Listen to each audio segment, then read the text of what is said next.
Welcome to this English listening practice story designed to improve your comprehension. We will focus on financial vocabulary and the importance of securing personal data while navigating trust in relationships. Let's begin. I was sitting at my desk in the bustling open-plan office when my phone buzzed sharply against the hard surface of the table. I usually ignored notifications during the morning rush, but the screen stayed lit just long enough for me to catch the logo of my primary bank. It was a push notification. I picked it up, expecting a standard alert about a bill payment or perhaps a low balance warning given the time of the month. Instead, the text congratulated me on the approval of my personal loan application. My stomach tightened immediately. I had not applied for a loan. I stared at the screen, waiting for it to disappear or for a follow-up text saying it was a system error. Nothing changed. The notification sat there, glaring at me. The amount listed was significant. It was enough to buy a decent used car or pay for a luxury vacation. I unlocked my phone and opened the banking app with fingers that felt suddenly cold and clumsy. I logged in and saw the pending transaction right at the top of the dashboard. It was not a glitch. Someone had used my credentials to request this money, and the bank had said yes. I felt a sudden wave of nausea. I looked around the office to see if anyone could see the panic rising in my chest. My colleagues were typing away, oblivious to the crisis unfolding on my small screen. I stood up and walked quickly to the break room for privacy, clutching the phone like a lifeline. I needed to call my husband, Ethan. He was the only other person who had access to our joint finances, but we had strict rules about big decisions. We discussed everything over dinner. We never moved money without a full conversation. I dialed his number and listened to the ring. It went to voicemail. I tried again immediately. It went to voicemail again. A heavy, dark feeling settled in my gut. I called the bank support line next. The automated voice asked for my verification details. I entered them slowly, my breath catching in my throat. When a representative finally answered, I explained the situation with a trembling voice. They confirmed the application was submitted online using my verified login 2 hours ago. 2 hours ago, I was in a marketing meeting without my phone. I told them to freeze it immediately. They said they would flag it for review, but the funds were already in the final processing stage. I hung up and stared at the coffee machine, trying to make sense of the data. The app showed the loan was routed to a checking account I recognized, but rarely used. It was an old joint account I shared with Ethan that we kept strictly for emergencies. Why would a hacker put money into an account I could access? It did not make sense, unless the person doing this knew exactly how my accounts worked. I checked my email on my phone and found the confirmation message in my trash folder. It had been read and deleted before I even saw it. Someone had been inside my email. Panic turned into a cold, sharp fear. I realized this was not a random attack. This was personal. I drove home that evening with a knot in my stomach that refused to loosen. The traffic was heavy, and every red light felt like a personal delay designed to keep me from getting answers. When I finally pulled into the driveway, I saw Ethan's car already parked in its usual spot. I rushed inside, ready to lay out the evidence of the loan in the deleted email, expecting him to share my alarm. Instead, I found him on the living room sofa, watching a basketball game, with a relaxed expression that stopped me in my tracks. I told him about the loan notification and the call to the bank. He did not jump up. He did not look worried. He simply muted the television and told me that I was overreacting. He claimed he had heard about a system-wide glitch affecting our bank earlier that day on a news feed. He told me it was probably just a display error and that I should wait 24 hours before panicking. His calmness felt unnatural against the backdrop of my anxiety. I wanted to believe him, but the deleted email in my trash folder nagged at me. I mentioned the email, and he shrugged it off, suggesting I might have deleted it by accident while half asleep. The conversation was cut short by the sound of the front door opening. It was Kayla. She had a key to our house because she was my best friend. Practically a sister. And she stayed with us often when she was between apartments or having trouble with landlords. She walked in holding a bottle of expensive wine, beaming at both of us. I felt a sudden spike of irritation that she was here right now, in the middle of a crisis, but I forced a smile. Ethan immediately perked up. He told Kayla that I was stressing out over a banking glitch and that we needed to relax.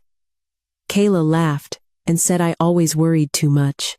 She poured 3 glasses of wine and sat between us on the sofa, effectively ending any chance I had of discussing the fraud further with my husband. I sat there, sipping the wine, feeling isolated in my own living room while they joked about a movie they had both seen.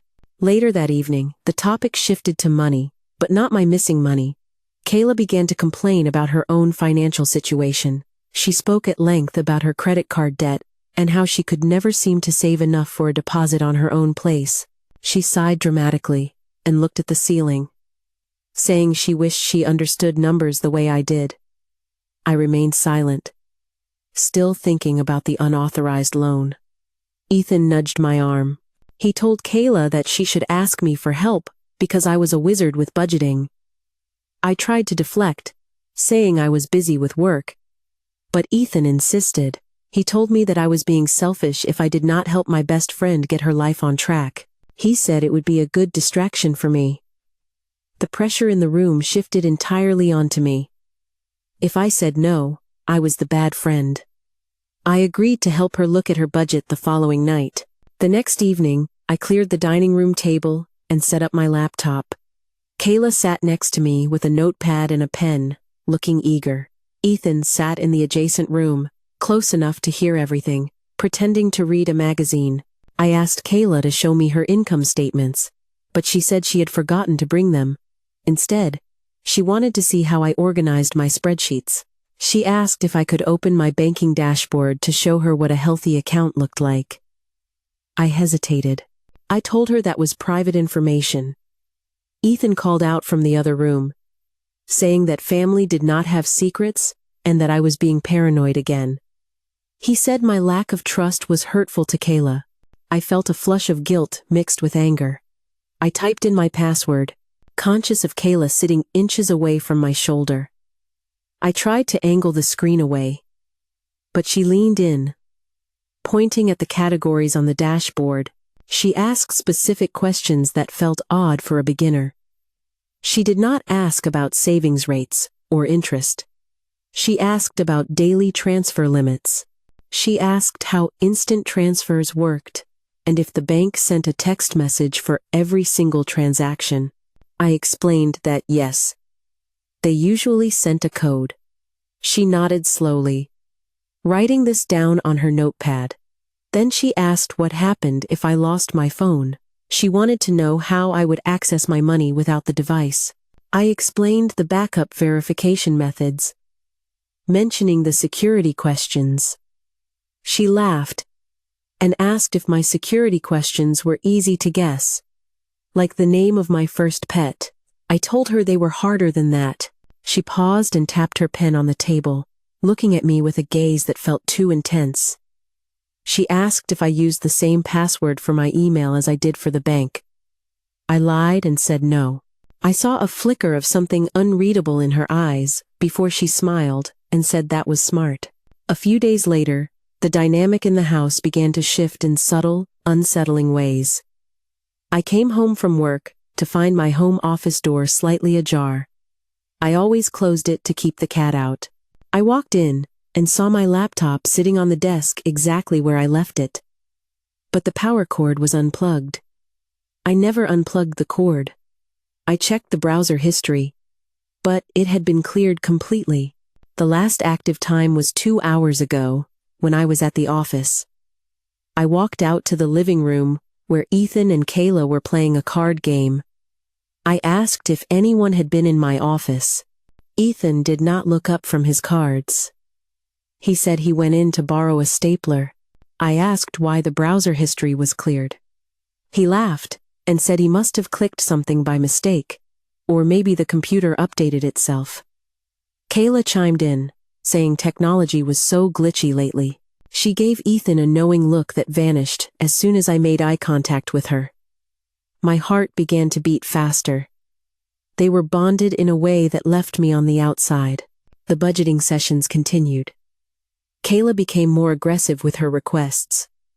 She brought her own laptop one evening and asked me to walk her through the process of setting up a new external payee. She claimed she needed to pay a landlord, but she wanted to test it first.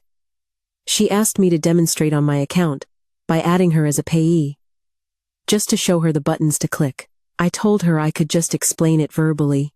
Ethan stood up from the sofa and walked over to the table. He put his hands on the back of my chair, boxing me in.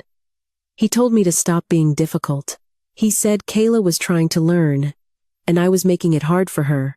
He told me to add her as a payee, send $1, and then delete her. It seemed harmless enough, but my instincts were screaming. I did it to end the argument. I added her details. I entered the authorization code that appeared on my phone. Kayla watched my phone screen intently as the code popped up. I sent the single $1. Ethan patted my shoulder and said that was not so hard. The following week, I noticed my mail was arriving late. Usually, the carrier came at 11 in the morning. On Saturday, I went to the mailbox at noon and found it empty. I saw the mail truck down the street, driving away. I assumed we had no mail, but on Monday, I asked the carrier if he had skipped us on Saturday. He looked confused and told me he had delivered a stack of envelopes, including credit card offers and bank statements. I thanked him and walked back to the house, my legs feeling heavy. Someone had taken the mail before I got to it. I walked into the kitchen where Ethan was making a sandwich. I asked him if he had brought the mail in on Saturday. He denied it without hesitation. He said he had been in the garage all morning. I asked Kayla, who was reading a magazine at the counter. She shook her head and said she never touched the mailbox. I felt a rising tide of gaslighting. The mail did not just vanish. I went to our bedroom and checked the drawer where I kept my passport and birth certificate. They were there, but the order of the files was wrong. I always kept the passport on top. Now it was at the bottom of the stack. That night, I woke up at 2 in the morning to use the bathroom. The house was dark and silent. As I walked back to the bedroom, I noticed a faint light coming from under the guest room door where Kayla was sleeping. I paused, listening. I heard low voices. It was not the television. It was 2 people whispering. I crept closer to the door, my bare feet silent on the hallway rug. I heard Ethan's voice. He sounded annoyed. He whispered that they needed to be patient. I heard Kayla's voice reply, sharp and demanding. She said something about a limit being raised. I stood there, frozen, my hand hovering over the doorknob. If I opened it, I would confront them, but I had no proof of what they were planning. I was terrified that if I revealed my suspicion now, they would cover their tracks perfectly. I backed away and returned to bed, lying awake and staring at the ceiling until dawn. The next morning, the atmosphere was suffocating. I tried to act normal, but my hands shook as I poured coffee. Ethan asked me why I looked so tired. He reached out and touched my forehead, checking for a fever. The gesture felt possessive and controlling rather than affectionate. He told me I had been acting strange for weeks and that he was worried about my mental health. He suggested that maybe the stress of my job was making me imagine things. Kayla walked in, wearing one of my old sweaters that I had not given her. She poured herself coffee and stood next to Ethan. They formed a united front. She told me that I did look exhausted and that maybe I should take a nap later. She offered to handle the grocery shopping for the week so I could rest. I realized they were trying to keep me in the house. They wanted me passive and resting while they went out. I decided to test them. I told them I was going to the bank to talk to a manager about the loan glitch that was still unresolved. Ethan's face hardened instantly. He told me that was a waste of time. He said he had already called them on my behalf and sorted it out. This was a lie. He could not call on my behalf without my voice verification. I stared at him, and he held my gaze with a chilling confidence. He said they told him the loan was canceled and the letter was in the mail. He looked at Kayla, and she nodded in agreement, saying she heard him make the call. They were lying to my face, coordinating their stories in real time. I realized then that my husband and my best friend were working together against me. I pretended to believe them. I said thank you and sat down on the sofa, defeating their immediate guard. But inside, my mind was racing. I needed to know exactly what they had done. I waited until they were both distracted in the garden later that afternoon. I went to the router in the hallway closet. I knew that our internet router kept a log of all connected devices and the times they were active. I was not a tech expert, but I knew how to access the admin panel because I had set it up years ago. I pulled up the logs on my phone. I saw that during the time I was asleep the previous night, Ethan's phone and Kayla's phone were both active and using a high amount of data. More disturbingly, I saw a device name I did not recognize connected to our network. It was labeled as a generic tablet. We did not own a tablet. I heard the back door slide open. I quickly closed the closet and moved to the kitchen, pretending to drink water. Ethan walked in, wiping sweat from his forehead. He looked at me with suspicion. He asked what I was doing in the hallway. I told him I was just checking the thermostat. He narrowed his eyes and walked past me to check the thermostat himself. He told me it was set to the same temperature it always was. The tension in the air was thick enough to choke on. He knew I was lying, and I knew he was lying. It was a silent standoff. Later that evening, the budgeting topic returned. Kayla said she had locked herself out of her own email account and asked if she could use my laptop to recover it. I told her to use her phone. She claimed her phone was dead. I pointed to the charger. She made an excuse that her charging port was broken. It was a flimsy lie. She just wanted access to my machine. Ethan chimed in, telling me to stop being difficult and just let her use the computer for 5 minutes. I felt the walls closing in. I unlocked my laptop and sat there while she typed, watching her every keystroke. She did not go to an email provider. She opened a incognito tab. I asked her why. She said she didn't want to mess up my cookies. She typed in the address for a credit score agency. She was trying to look up a credit report. I slammed the laptop shut.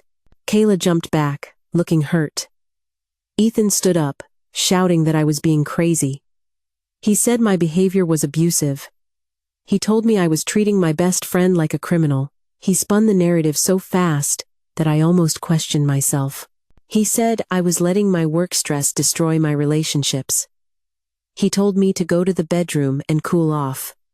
I grabbed my phone and walked to the bedroom, locking the door behind me. I sat on the bed, my heart hammering against my ribs. I looked at my phone and realized with a jolt of horror that my banking app icon was moved. It was on the second page of my home screen, not the first. Someone had moved it. Someone had been on my phone while I was in the shower or sleeping. I checked the app. It was locked out. Too many failed password attempts.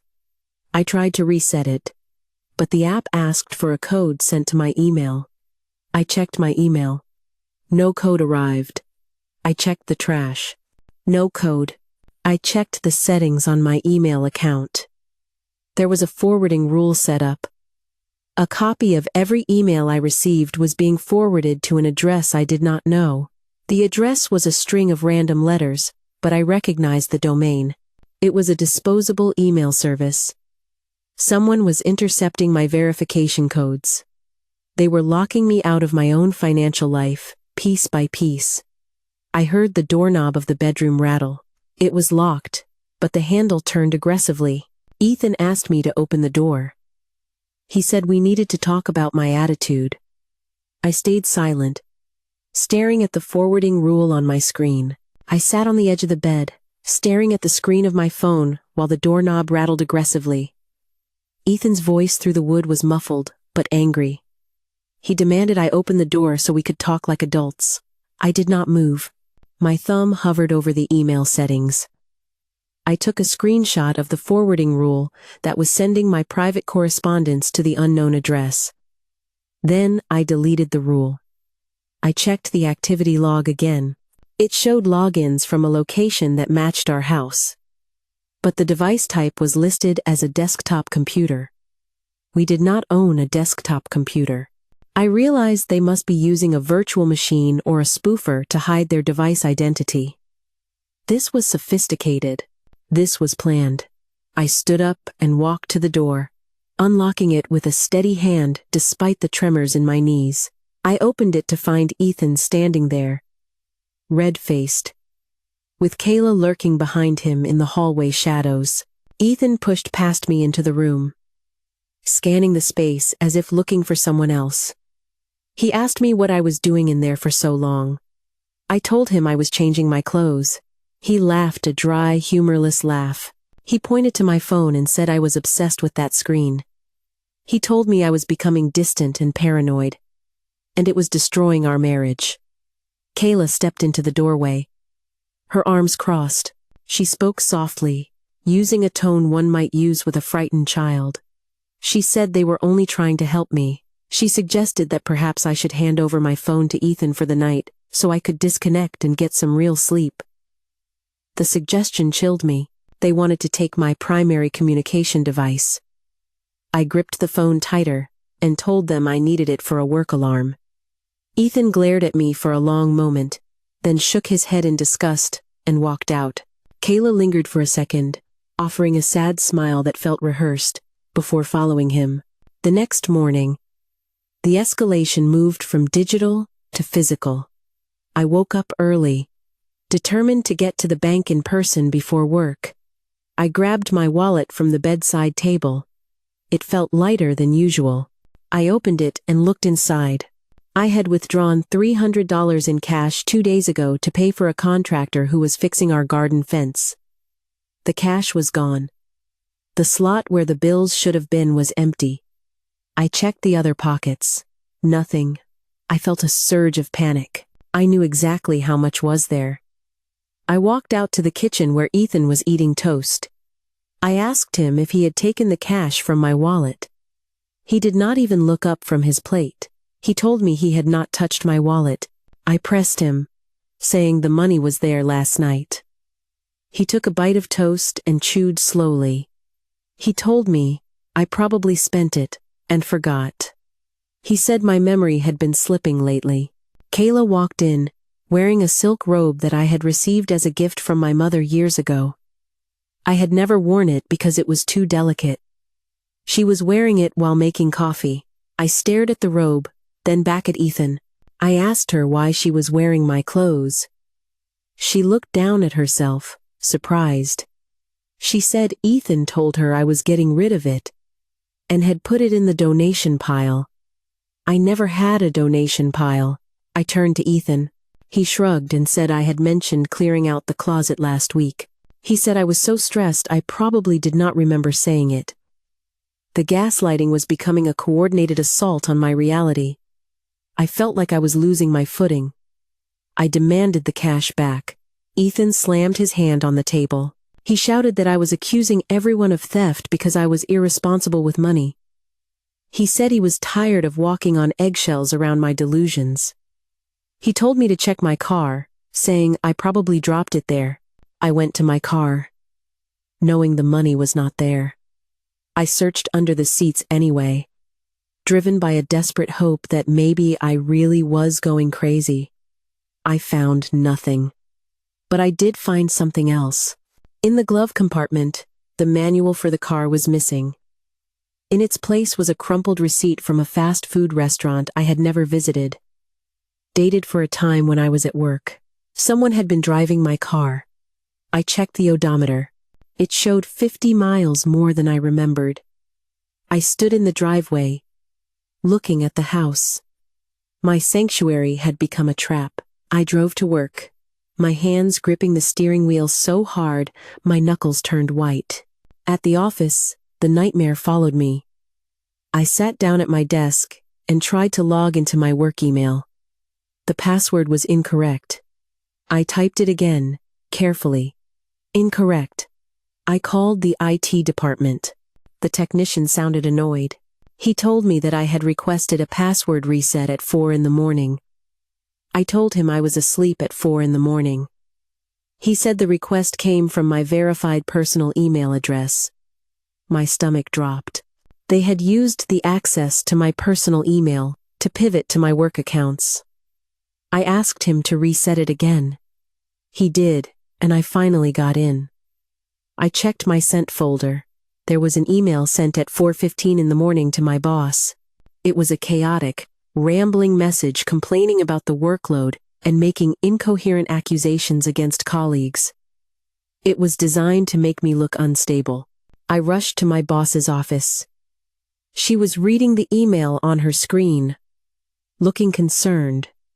I sat down and told her my account was hacked. I tried to sound calm, but I could hear the hysteria edging into my voice.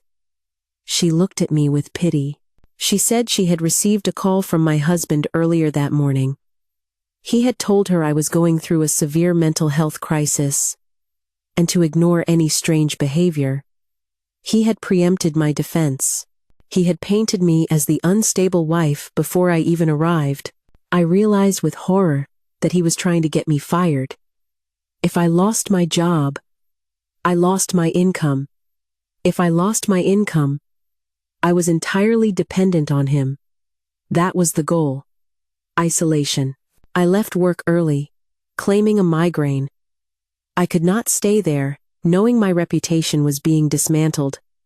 I drove to the bank. I sat across from a branch manager and explained the unauthorized loan and the missing money. She pulled up my file. She looked at me strangely. She said the loan had been disbursed to a joint account and then immediately transferred to an external account under the name K. Miller. Kayla's last name was Miller. I felt a vindication so sharp it hurt. I asked her to freeze everything. She nodded and began typing. Then she frowned. She said there was a flag on my file. A power of attorney document had been uploaded that morning. It gave Ethan full control over my finances in the event of my incapacitation. The document claimed to be signed by me and notarized. I demanded to see it. She turned the screen. It was my signature. Or a perfect forgery of it. I left the bank shaking. I needed to go home and find the physical proof before they destroyed it. I stopped at a hardware store and bought a hidden camera. It was a small cube, disguised as a phone charger. I also bought a new door lock for the bedroom, one with a keypad that did not use a physical key they could steal. When I got home, the house was empty. They were out. I ran to the bedroom and installed the new lock on the door. I set the code to a random number sequence I had never used before. I plugged the hidden camera into the outlet facing the desk, where I kept my important papers. I covered the lens of the existing webcam on my laptop with a piece of electrical tape. I went into the kitchen to make tea, trying to calm my nerves. I heard the front door open. They were back. They walked in laughing, carrying shopping bags from expensive boutiques. Kayla was holding a new designer handbag. I knew immediately who had paid for it. Ethan saw me, and his smile vanished. He asked why I was home early. I told him I felt sick. He nodded, his eyes gleaming with a strange satisfaction. He said it was good I was resting. He told me he had spoken to a doctor friend of his, who suggested I might need medication to help with my episodes. He placed a bottle of pills on the counter. It was a prescription bottle with my name on it, but the doctor listed was someone I had never met. He said I should take one to help me sleep. I looked at the bottle. It was a strong sedative. He was trying to drug me. I refused the pills and went to my room, locking the new keypad lock behind me. I heard them outside the door. Ethan tried the handle. It didn't open. He paused. He tried a key. It didn't fit. He banged on the door. He demanded to know what I had done to the lock. I shouted that I broke the old one and replaced it. He screamed that I was destroying his house. He threatened to take the door off the hinges. I sat on the bed, trembling. I knew I couldn't sleep. If I slept, they would find a way in. I moved the dresser in front of the door as a barricade. Hours passed. Night fell. I needed to use the bathroom, but I was terrified to leave the room. I waited until the house was silent. I moved the dresser quietly and opened the door. The hallway was dark. I walked to the bathroom. On my way back, I noticed the door to the spare room, Kayla's room, was wide open. The room was empty. Her bed was made. I walked to the living room. It was empty. I checked the garage. Ethan's car was there, but Kayla's old sedan was gone. I felt a sudden spike of confusion. Had she left? I went back inside and walked past the master bedroom. I heard a noise from inside. I realized Ethan was in there. But I heard a woman's voice too. I pressed my ear to the door. It was Kayla. She was in my bedroom, but I had the only code. I pushed the door. It was locked from the inside. They were both in there. They had bypassed my new lock. How? I looked at the keypad. It was electronic. They must have used a default factory master code that I forgot to change, or they had watched me enter it with a hidden camera of their own. I pounded on the door. Ethan opened it, wearing only his pajama bottoms. Kayla was sitting on my bed holding my laptop. She didn't look ashamed. She looked annoyed. Ethan told me I was being hysterical, and that Kayla was just helping him fix the Wi-Fi router, which was in the master bedroom closet. He said I had locked them out of the router and they needed to reset it. It was a lie. The router was in the hallway. They were searching my room.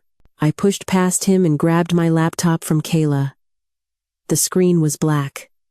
I opened it. It asked for a password. I typed mine. It didn't work. They had changed it. In the 10 minutes I was in the bathroom, they had changed my laptop password. I turned to them, screaming that I knew what they were doing. Ethan grabbed my shoulders. His grip was painful. He looked me in the eyes and spoke in a low, terrifying voice. He said I was having a breakdown. He said if I did not calm down, he would have to call emergency services and have me committed for my own safety. He said he had the emails, the bank records of my spending, and the witness testimony of Kayla to prove I was a danger to myself. I froze. He had built a perfect frame. If I fought back physically or screamed, it would only support his story. I had to be smarter. I had to be colder. I pulled away from him and forced myself to take a deep breath. I told him I was sorry. I told him he was right and that I was just tired. I saw the tension leave his shoulders. He thought he had won. He told me to go to sleep on the sofa because they were working in the bedroom and didn't want to disturb me. He kicked me out of my own bedroom. I went to the living room and lay on the sofa. I did not close my eyes. I stared at the blinking light of the smoke detector on the ceiling. I needed to get out, but I couldn't leave without evidence. If I left now, they would drain the remaining accounts and disappear. Or worse, saddle me with debt I couldn't prove was fraud. I needed to catch them. I remembered the hidden camera I had bought. I had plugged it in before they entered the room. It was still there, in the wall outlet behind the desk. They hadn't noticed it because it looked like a generic charger. It had been recording the entire time they were in the room. It was recording right now. I waited until 3 a.m. The house was dead quiet. I tiptoed back to the bedroom door. It was closed. I listened. Heavy breathing. Snoring. They were asleep. I needed to get that camera. I keyed in the code on the lock. It beeped softly. I held my breath. The mechanism clicked. I pushed the door open an inch. The room was dark. I could see the shapes of 2 people in the bed. My bed. The betrayal pierced me like a physical wound. but I pushed the emotion down. I crawled on the floor, moving inch by inch toward the desk. I reached the outlet. I pulled the charger camera out. Suddenly, a phone on the nightstand lit up. It was a notification. The light cast a glow across the room. Ethan stirred. He groaned and rolled over, facing the desk. I froze, pressed flat against the carpet. If he opened his eyes, he would see me. He smacked his lips, shifted his pillow, and settled back into a deep rhythm of breathing. I waited another 5 minutes, my heart pounding so hard I thought it would wake them. Then I backed out of the room, closed the door, and locked it again. I retreated to the bathroom and locked myself in. I plugged the camera into my phone using an adapter. I watched the footage. It showed Ethan and Kayla entering the room the moment I went to the bathroom. It showed Kayla hacking into my laptop. It showed them laughing, and then, it showed something I did not expect. It showed them opening a hidden panel in the back of the closet, a panel I didn't know existed. From it, they pulled a metal lockbox. Ethan opened it with a key he pulled from his pocket. Inside were stacks of cash. My missing cash and documents. He took out a document and held it up. The camera resolution was high enough to read the bold header. It was a life insurance policy on me. A new one. With a payout of $2 million. My blood ran cold. This wasn't just about theft. This wasn't just about fraud. They were discussing the payout. I heard Kayla on the recording ask, "How long do we have to wait?" Ethan replied, "Just until the medical record is established. A few more weeks of the stress diagnosis."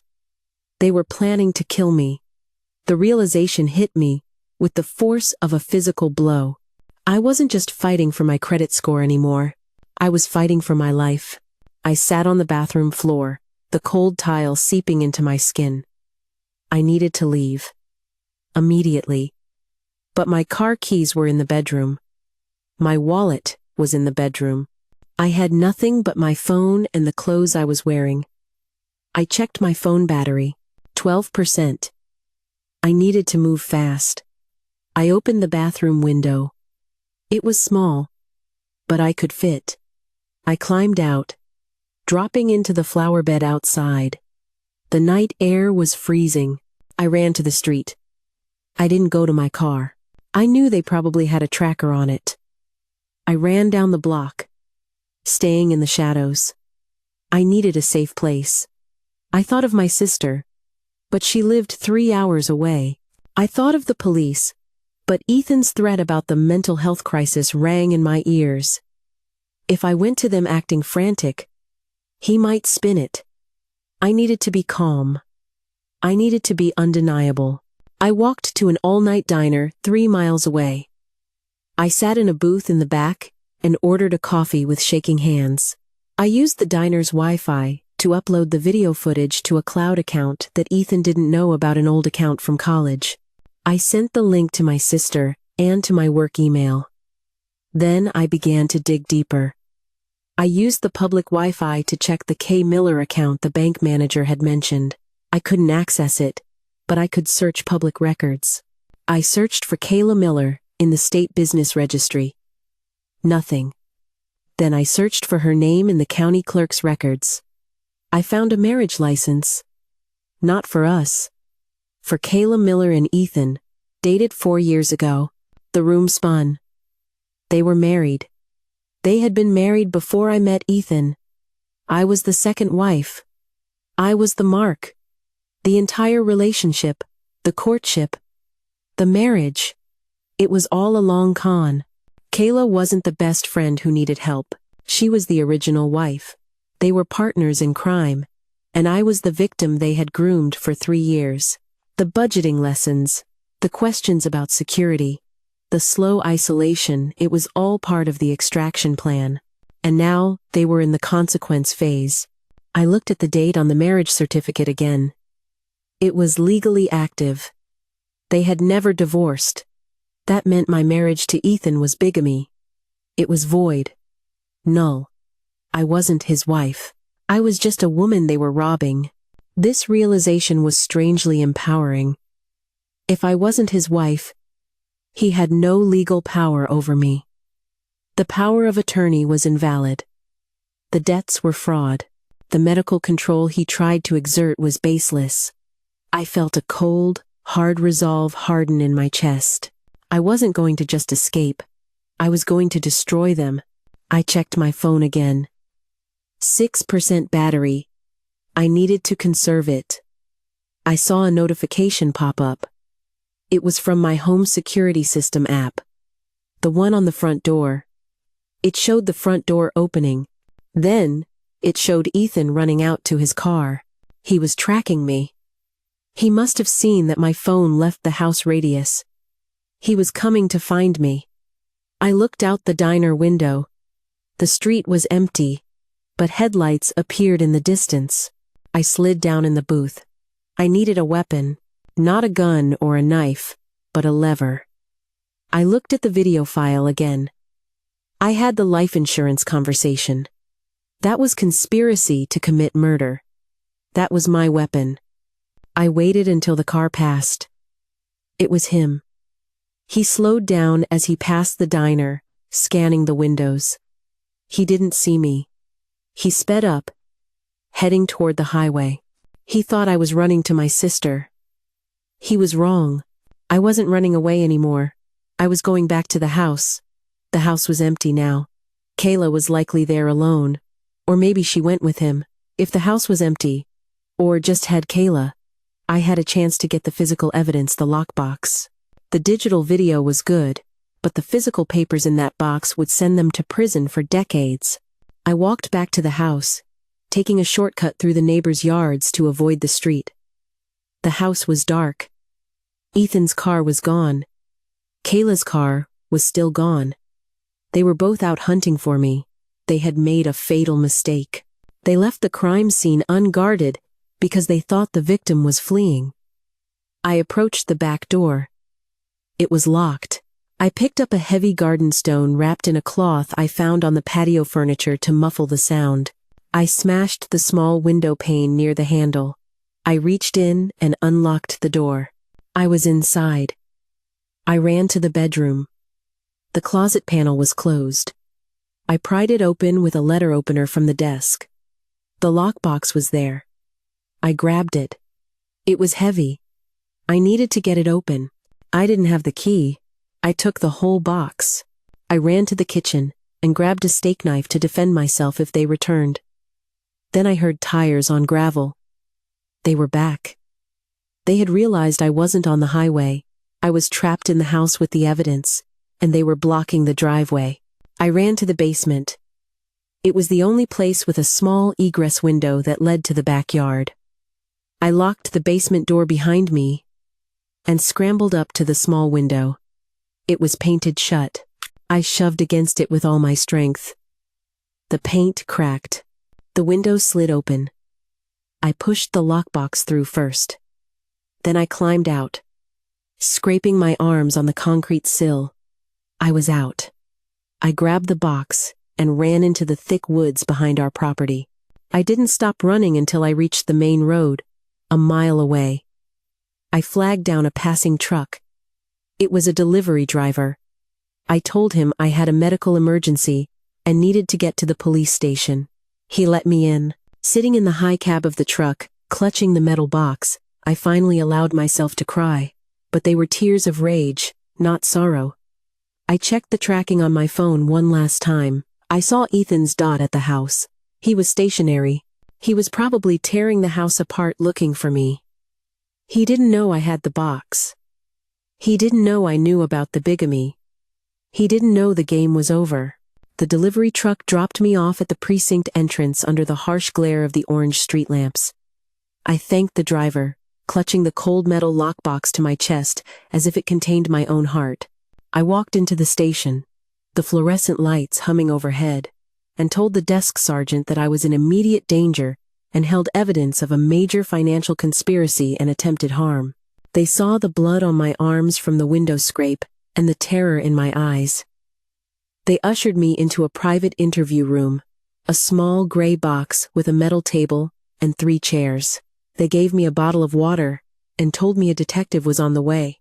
I sat alone in the silence, the lock playing a melody of safety in my mind. I was safe. But safety was not enough. I needed to be bulletproof. I placed the lockbox on the table. It was heavy, dented from the fall, but intact. I needed to know exactly what was inside before the police took it into custody. I needed to understand the architecture of the lie that had been my life. I used the steak knife I had still pocketed in my jacket to pry at the lock mechanism of the box. It was damaged from the impact with the ground, and with a sharp, leverage-heavy twist, the latch gave way. The lid creaked open. Inside, it smelled of stale paper and old secrets. I began to unpack the contents, laying them out in a grid on the cold metal table. The first layer was cash, stacks of $100 bills wrapped in rubber bands. I counted them quickly. $50,000. This was my money. This was the renovation fund, the emergency savings, the missing withdrawals. He had been liquidating us for months. But beneath the cash lay the real weapons. I found a folder labeled with my name. I opened it. It contained copies of my passport, my social security card, and my birth certificate. Stapled to them were application forms for credit cards I had never seen. I looked at the dates. The first one was dated 3 months after our wedding. He had started stealing my identity almost immediately. I picked up a sleek black flash drive taped to the inside of the lid. I knew I had to see what was on it. I asked the officer who checked on me if I could use a secure terminal to view digital evidence.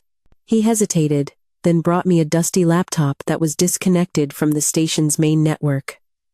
I plugged in the drive. It was password protected. I tried the PIN code I had seen Ethan use for the garage keypad. It failed. I tried the date of our wedding. It failed. I paused, thinking like him. He was arrogant. He was sentimental about his crimes, not his marriage. I tried the date on the marriage certificate I had seen online for him and Kayla. Access granted. The folder structure appeared on the screen. It was meticulous. There were folders named Phase 1, Phase 2, and Extraction.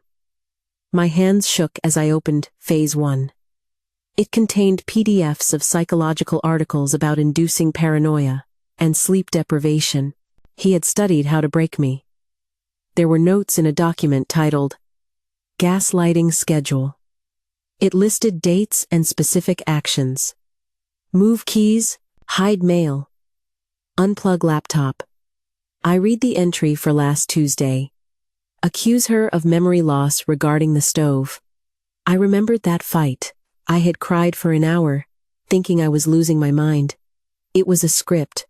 He had scripted my pain. I opened the folder for Phase 2. This was the financial dismantling. It contained a spreadsheet of every account I owned. It listed the passwords, the security questions, and the reset codes. But more damning were the IP logs he had saved. He had been tracking his own access to my accounts to ensure he wasn't caught. I saw the log for the loan application. He had used a VPN, a virtual private network, to mask his location. But he had saved the raw connection log here. It showed the true originating IP address. I recognized it. It was the static IP address of his office in the city. He had applied for the fraudulent loan from his work computer during his lunch break. This tied him to the crime with a digital fingerprint that was impossible to erase. I took a screenshot of the log. This was the smoking gun for the bank fraud. I dug deeper into the flash drive. There was a folder of emails. These were not emails sent through the normal server. They were drafts saved in a shared account that he and Kayla both accessed. They used the drafts folder to communicate without ever sending a message, avoiding the standard email metadata trails. I opened the first draft. It was from Kayla. She is getting suspicious about the mail. We need to divert it to a P.O. box. Ethan's reply, written below in the same draft, read, I will file the change of address form tomorrow. I will tell her the post office is having delays. I felt a wave of nausea. The mail carrier hadn't missed us. Ethan had legally diverted my mail to a box I didn't know existed. I searched the lockbox again and found a small brass key. It was a P.O. box key, the physical proof of the mail theft. I continued reading the draft chain. The tone shifted from logistical to malicious. Kayla wrote, she looks terrible. The pills are working. Ethan replied, she is pliable. She signed the power of attorney. Without even reading it properly, I told her it was an insurance update. I remembered that moment. He had caught me as I was rushing out the door, handing me a stack of papers to sign. I had trusted him. I had signed my autonomy away because I was late for a meeting. I looked at the date of that exchange. It was 2 weeks ago. I found the power of attorney document in the lockbox. It was notarized. I looked at the notary stamp. It was a name I didn't recognize. I searched the name on the laptop. It was a friend of Kayla's from high school. The notary was in on it. They had conspirators. I made a note of the name.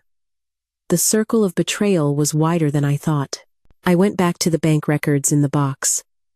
I found a statement for the K. Miller account. It was an offshore account. The money from the loan hadn't just been moved. It had been laundered. The statement showed transfers to a shell company in the Cayman Islands. I traced the shell company name on the laptop. It was registered to a holding firm. I dug into the holding firm's public filing. The director was listed as Ethan Miller. He hadn't been careful enough. He had used his real name on the offshore registration, assuming I would never look that far. This proved money laundering. This escalated the crime from domestic fraud to federal felony. I felt a cold, hard satisfaction. He wasn't just going to lose the divorce. He was going to prison for a very long time. I opened the extraction folder on the drive. This was the endgame. It contained the life insurance policy I had seen on the camera, but also something else. A blueprint of a cabin in the mountains. We had rented a cabin there for next weekend. It was supposed to be a reconnection trip. The blueprint had handwritten notes on it. Balcony railing. Height of drop. Blind spots. They were planning a staging. An accident.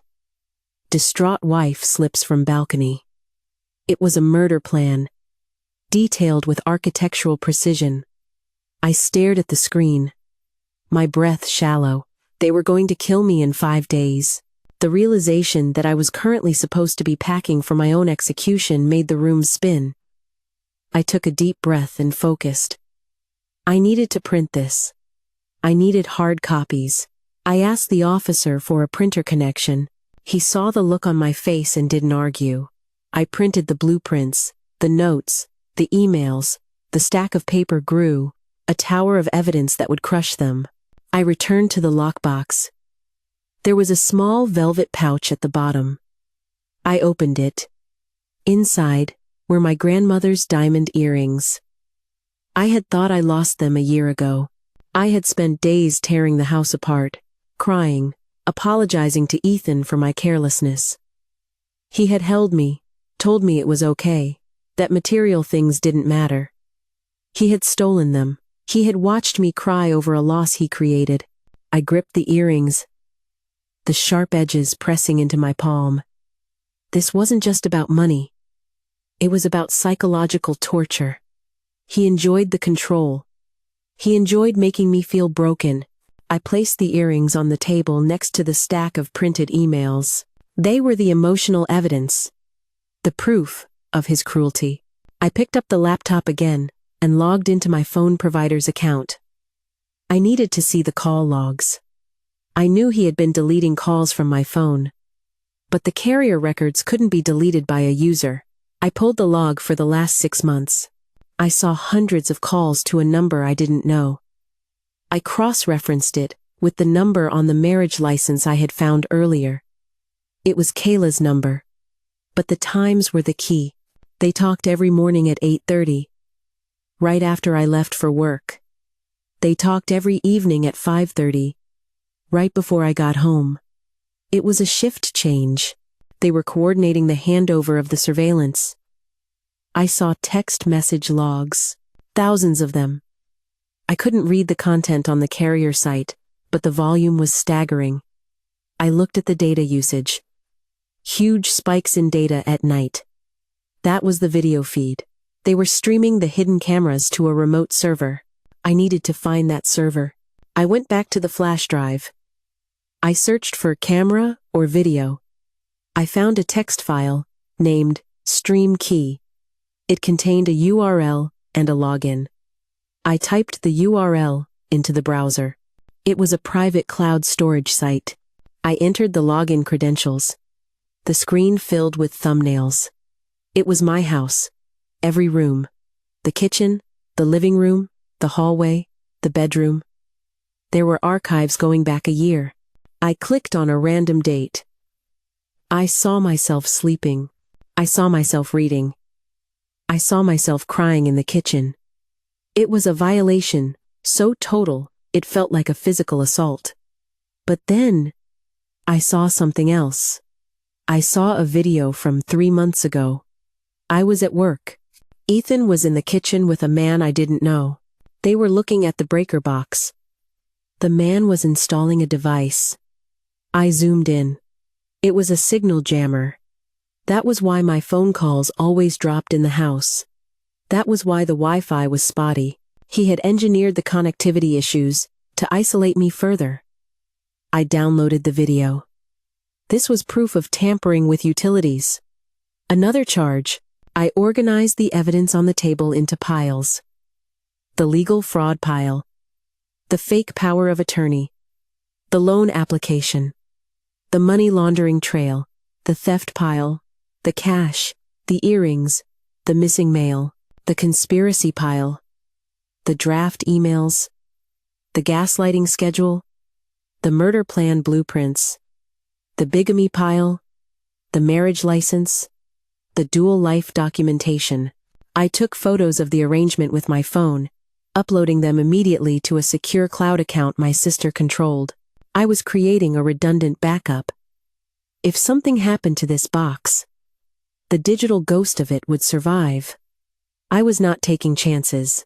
I needed to tie Kayla deeper into the financial fraud. I went back to the bank statements on the drive. I looked for transfers labeled consulting. There were monthly payments of $2,000 from our joint account to a KM Solutions. I had asked Ethan about this once. He said it was for his business consultant. I searched the business registry for KM Solutions. It was registered to Kayla Miller. Her home address was listed. It was an apartment complex across town. I looked at the dates of the payments. They started the week she lost her job and needed to crash on our couch. She hadn't lost her job. She was being paid a salary by my husband, with my money, to live in my house and destroy my life. I printed the registry page. I printed the transfer receipts. The paper trail was unbroken. I found a folder on the drive labeled medical. I hesitated. I opened it. It contained a fake medical history he had been compiling. He had scanned my signature from other documents and pasted it onto consent forms for psychiatric treatment. He had notes detailing symptoms he planned to report to a doctor. Paranoia, hallucinations, aggression. He was building a case to have me institutionalized if the murder plot failed. If I didn't fall off the balcony, I would be locked away, and he would have control of the assets as my guardian. The cruelty of it was breathtaking. He had a plan A and a plan B. Both ended my life as I knew it. I printed the fake forms. I found the metadata on the files. They were created by user Ethan on dates when I was out of town. He couldn't claim I wrote them. The digital timestamp proved the forgery. I sat back, the hum of the printer finally stopping. The table was covered in white sheets of paper, a paper city of lies that I had just demolished. I had the IP address. I had the device logs. I had the money trail. I had the conspiracy chats. I had the murder weapon, the blueprints. I felt a strange sense of calm. The fear was gone, replaced by a cold, calculating precision. I wasn't a victim anymore. I was the prosecutor. I organized the papers into a binder the officer had given me. I labeled the sections. I prepared the narrative. I was ready to walk into the interrogation room, not as a distraught wife, but as a witness with a smoking gun in every pocket. I looked at the clock on the wall. It was 6 a.m. The sun was coming up. The detective would be here soon. I took one last look at the gaslighting schedule document. The entry for today, the day after the escape, read, "If she runs, call police immediately. Report missing person, endangerment. Play the grieving husband." He was probably doing that right now. He was probably on the phone with this very precinct, spinning a story about his poor, sick wife who had wandered off. I closed the binder. Let him call. Let him come. I had the lockbox. I had the truth. And when he walked through those doors, he wouldn't find a broken woman. He would find a wall of evidence he couldn't climb over. I pulled out my phone and composed a new email. Not to Ethan. To the HR department of his company. To the ethics board of his industry. To the fraud department of the bank. To the district attorney's tip line, I attached the key documents. The IP logs. The money laundering proof. The bigamy certificate. I didn't send it yet. I saved it as a draft. I wanted to see him in handcuffs first. Then I would push the button that would nuke his career and his reputation. I wanted him to lose everything. The money, the freedom, the name. I sat there, finger hovering over the screen, waiting for the sound of his voice in the hallway. I was documenting the final seconds of his life as a free man. I opened the banking app on my phone one last time. I used the reset codes I found in the box to reclaim access. I changed the password to a 40-character string of random gibberish. I changed the email on the account to my sister's. I set up two-factor authentication to a burner phone I had bought at the convenience store on the way here. I locked him out. I saw a notification pop up. Login attempt failed. He was awake. He was trying to get in. He was panicking. I watched the attempts tally up. 3, 4, 5. Account locked. I smiled. I imagined him in the empty house, the lockbox gone, the accounts frozen, the wife missing. The panic he was feeling now was a fraction of what he had fed me for months. It was a delicious start. The door to the interview room opened. A detective in a rumpled suit walked in, holding a coffee cup. He looked at the lockbox. He looked at the stack of papers. He looked at the binder. He looked at me. "You said you have evidence?" he asked, sounding skeptical. I slid the binder across the metal table. "I don't just have evidence," I said, my voice steady and clear. "I have the whole case. Start with page 1. It's the map of where he buried my money. Page 2 is the map of where he planned to bury me." The detective sat down, opened the binder, and began to read. I watched his eyes widen. I watched him reach for his radio. The documentation was complete. The trap was sprung. The detective closed the binder with a heavy thud that echoed in the small, sterile room. He stared at the cover for a long moment, processing the sheer volume of the conspiracy I had laid out before him. He stood up, his chair scraping against the linoleum, and picked up his radio. He spoke in a code I did not understand, but the urgency in his tone was unmistakable. He looked at me and told me to sit tight, that he was sending a unit to my address immediately to secure the scene and the suspects. I asked if I could watch. I pulled up the cloud stream on my phone, the one linked to the hidden camera I had planted in the bedroom. The detective hesitated, then moved around the table to stand behind me, looking at the small screen. On the screen, the bedroom was chaotic. Ethan was throwing clothes into a suitcase, his movements jerky and panicked. Kayla was sitting on the edge of the bed, weeping, her face buried in her hands. She was shouting at him, her voice tinny through the phone speakers. She was blaming him for the locked accounts, screaming that he had promised her it was foolproof. He shouted back, telling her to shut up and find the passport he had hidden. It was a scene of total disintegration. They were turning on each other before the police even arrived. I watched with a cold detachment. The fear I had lived with for months was gone, replaced by the grim satisfaction of a trap snapping shut. Then, the audio on the feed picked up a new sound. The heavy, rhythmic pounding on the front door. "Police, open up!" The color drained from Ethan's face. He froze, a shirt half folded in his hands. Kayla looked up, her eyes wide with terror. Ethan ran to the window, peering through the blinds. He turned back to Kayla and said something I couldn't hear, but his expression was wild. He was looking for a way out. There was no way out. I heard the sound of the front door being breached, a loud crash that made the camera microphone clip. Heavy boots thundered up the stairs. Ethan tried to run into the bathroom, perhaps to flush evidence, but it was too late. Officers burst into the bedroom, weapons drawn but low. I watched as my husband, the man who had sworn to protect me, was forced to the ground. I watched Kayla, my best friend, being handcuffed while sobbing hysterically. The feed cut out as an officer noticed the camera and unplugged it. The screen went black. The detective squeezed my shoulder. He told me it was done. I remained at the station for hours. I gave a formal statement that took 3 hours to record. I walked them through every document in the lockbox, every line in the spreadsheet, every threat in the emails. I was exhausted, but I refused to stop until every detail was logged. I wanted the record to be airtight. Around noon, I saw them being led through the hallway. They were in orange jumpsuits, processed, and booked. Ethan looked smaller, stripped of his arrogance and his expensive suits. He saw me sitting in the waiting area, holding a cup of lukewarm coffee.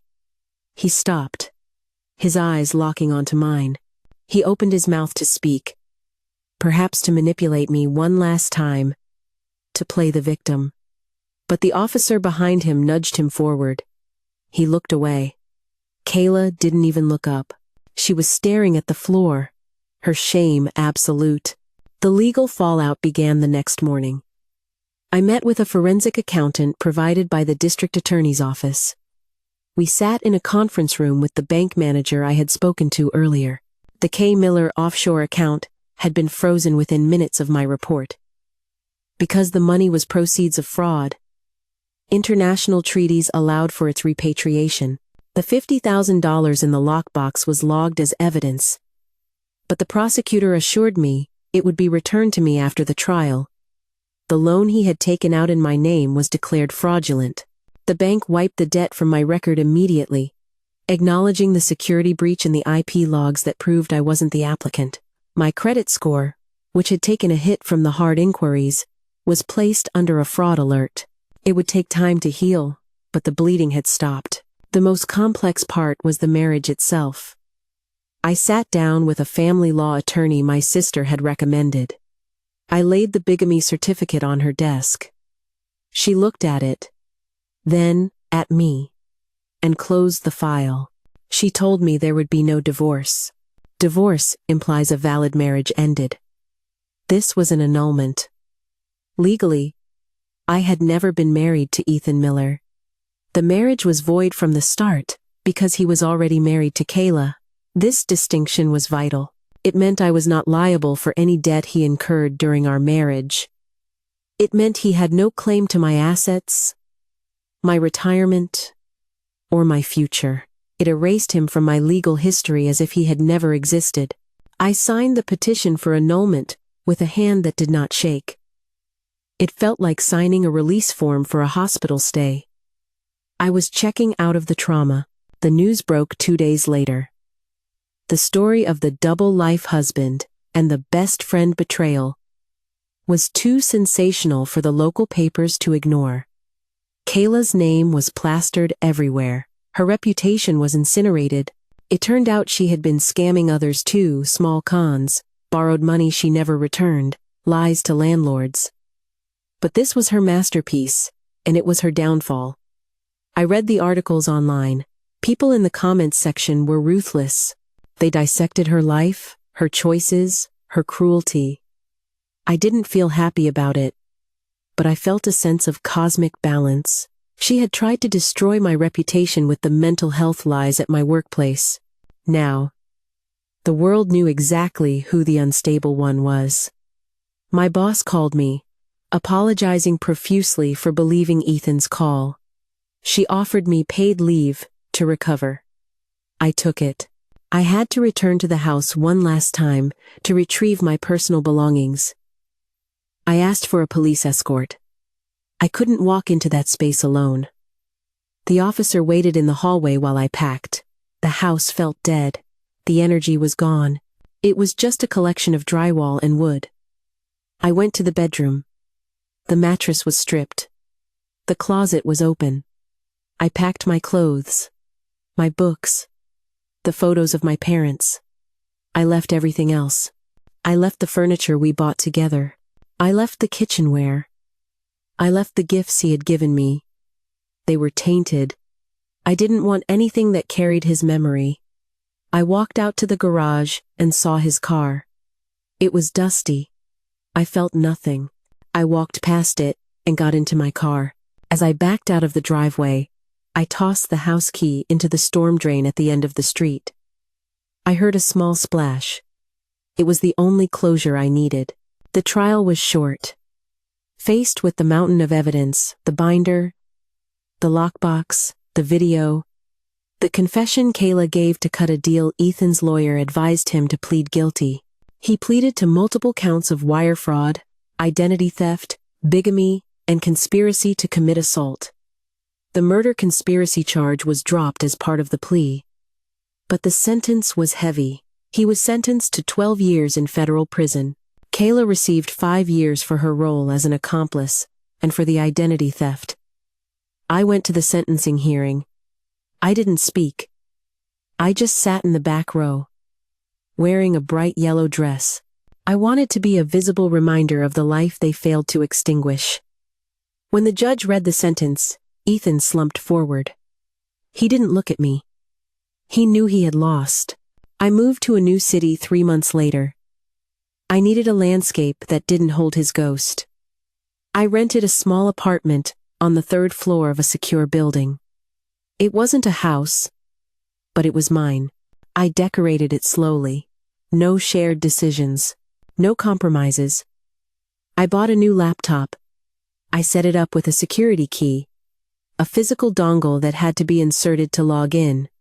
No more passwords that could be guessed or keylogged. I went to the bank and set up a new protocol. No online transfers over a certain limit without a voice verification and a visit to the branch. The teller told me it was old-fashioned. I told her it was necessary. I started therapy to untangle the gaslighting. It was hard work. There were days I doubted my own memory. Days I checked the stove 10 times before leaving. Days I panicked if I couldn't find a receipt. The trauma of being told you are crazy leaves deep grooves in the brain. But slowly, the fog lifted. I reconnected with my sister. We spent weekends hiking, away from screens and alerts. I learned to trust my instincts again. If something felt wrong, I investigated it. I didn't ask for permission to feel safe. One evening, 6 months after the arrest, I was sitting on my balcony watching the sunset. My phone buzzed. It was a notification from my bank. A simple deposit alert for my paycheck. My heart didn't race. My stomach didn't tighten. I looked at it, verified the amount, and swiped it away. I was in control. The silence in my apartment was not the silence of isolation. It was the silence of peace. I had a small dinner party that night. New friends. People who knew me as I was, not as I was framed to be. We laughed. We ate. No one whispered in the corners. No one watched me with calculating eyes. I walked the last guest to the door and locked it behind them. I turned the deadbolt. Click. I engaged the chain. Slide. I looked at the lock. It was a simple mechanism, but it represented the most important lesson I had learned. I used to think trust meant leaving the door open. I used to think love meant no secrets and no barriers. I was wrong. Real safety isn't about the absence of danger. It's about the presence of boundaries. I touched the cold metal of the door handle, feeling the solid weight of my own security. I was no longer a character in their script. I was the author of my own life. And in this life, the lock was on my side of the door.